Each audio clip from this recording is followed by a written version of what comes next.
avec d'incroyables sauts périlleux. Comment les pros de la voltige à vélo parviennent-ils à réaliser des figures aussi complexes sans perdre le contrôle de leur trajectoire et à retomber sur leurs deux roues? Un vrai défi pour la science. Et vous allez voir qu'un vélo adapté est aussi important que l'entraînement et l'expérience de ces voltigeurs. Reportage de Thomas van Nedervelde. Regardez ces figures à vélo. Elles sont à couper le souffle. Comment ces mordus du guidon parviennent-ils à de tels exploits sans jamais perdre l'équilibre? Cette discipline à mi-chemin entre le cyclisme et la voltige s'appelle le dirt ou le freestyle. Et vous allez voir qu'en plus d'un entraînement intense, elle demande quelques notions de physique. Comment le corps de ces athlètes s'adapte-t-il à ces conditions extrêmes? En quoi la géométrie de leur vélo permet-elle ces performances? Pour le savoir, E=M6 s'est rendu à Grenoble à la rencontre de ces passionnés. Le freestyle, c'est cela. Franchir des obstacles de plus en plus périlleux, sauter des murs de plus en plus haut.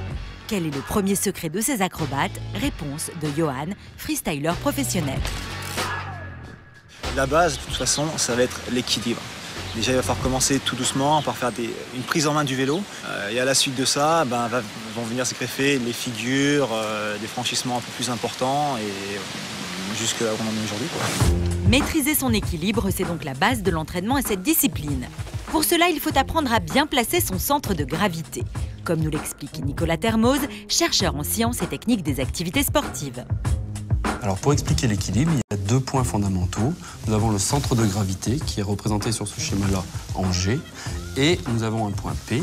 Le point P, ça correspond aux pressions qu'on applique sur le sol.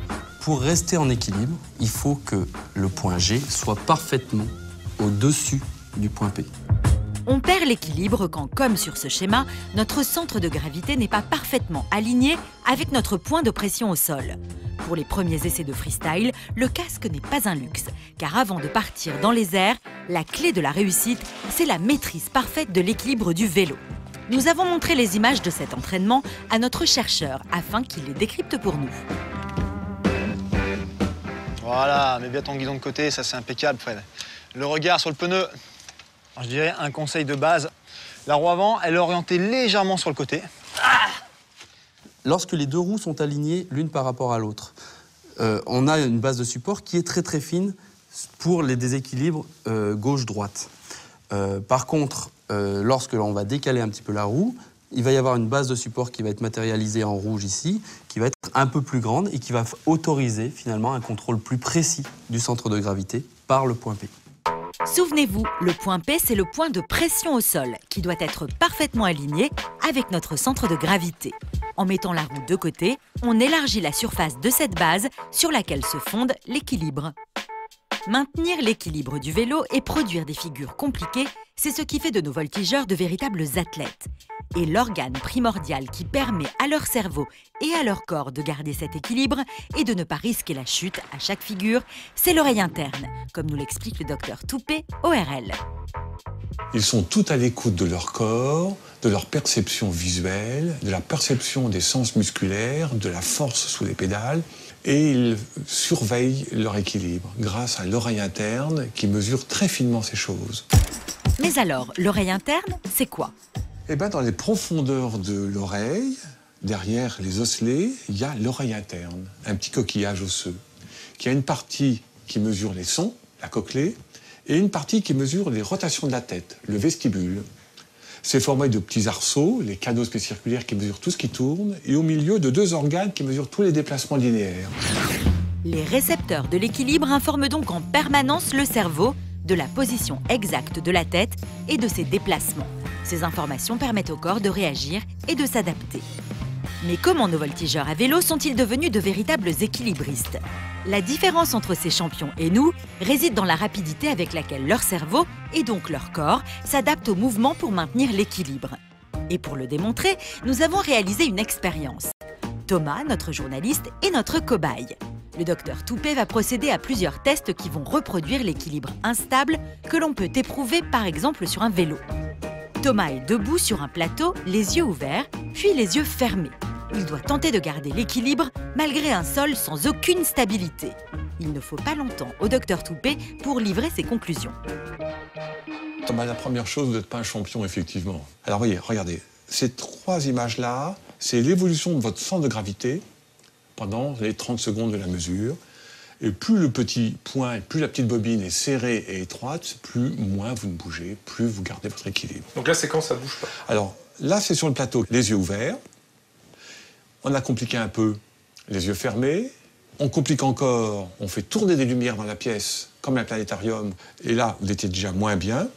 Encore plus difficile, sur toujours le plateau instable, les yeux ouverts, en train de regarder les lumières qui bougent autour de vous.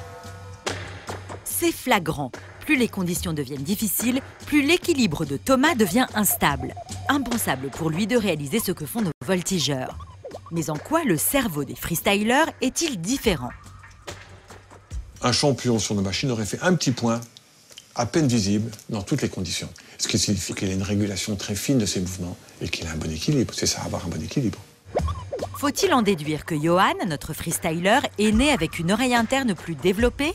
Le voltigeur et nous, et vous tous, on a la même oreille interne. Comme on a le même œil, l'œil de l'artiste n'est pas différent. C'est le cerveau de l'artiste qui est différent.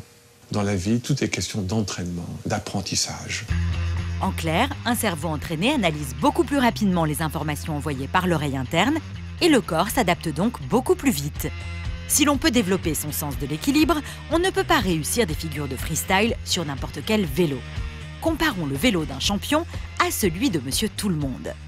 Alors le vélo pour rouler, plus long, plus stable, plus haut, pour avoir un peu du confort.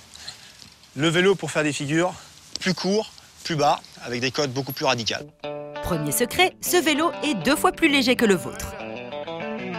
Pour nous, ce qui correspond à ce qu'on fait, c'est l'aluminium. L'aluminium, voilà, permet d'avoir un vélo très rigide qui répond très vite, très nerveux.